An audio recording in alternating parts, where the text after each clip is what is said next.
Hey guys, back in the Curvy Lab on a beautiful fall afternoon. Today I thought I'd talk a little bit about what inspires me. I'm sure some of you are wondering, who is this woman and why is she standing in her garage that is now a fashion studio and talking about fashion and talking about size inclusive fashion. So a little bit about me. I have had so many different jobs in the fashion industry. I started my fashion career actually in 1987, I believe. I started as an accessory designer. I went to work for Gerber Garment Technology.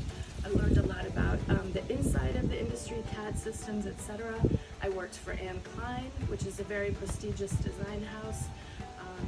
I went to work for the Rosie O'Donnell Show as a costume designer and stylist, and I was signed as a Ford model to be a fit model for the curvy size in the fashion industry.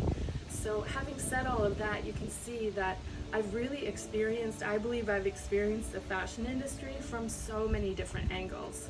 And I would say over the past 5 years, it's so slowly been building, but it's occurred to me that we're being inefficient with the way that we make clothes, and we're being inefficient in probably a number of different ways, but the one that was most important to me was that we are making clothing that is inadequate for the majority of the consumer.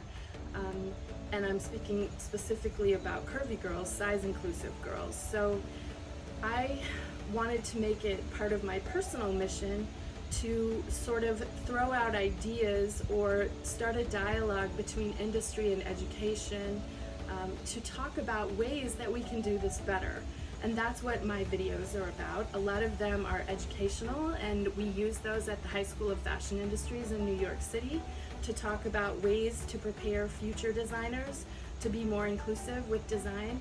And some of the videos are more technical and would apply to the industry professionals that are trying to create really well done size inclusive brands. So it's such a passion for me. I really believe that everybody should be able to participate in fashion at every level. Every size should be available, and it should be available in a way that makes them feel beautiful. It should not be an underserved community just because of size. So that's the reason that I get up every morning and do this, is I want to be sure that I'm doing my part to help the industry change and be more size inclusive and be more fashion sustainable and conscious of the consumers that we're serving. So anybody that wants to shout out and ask, I'll call it an Ask Angie question in the comments. I'd love to hear from you. Have a wonderful day, guys.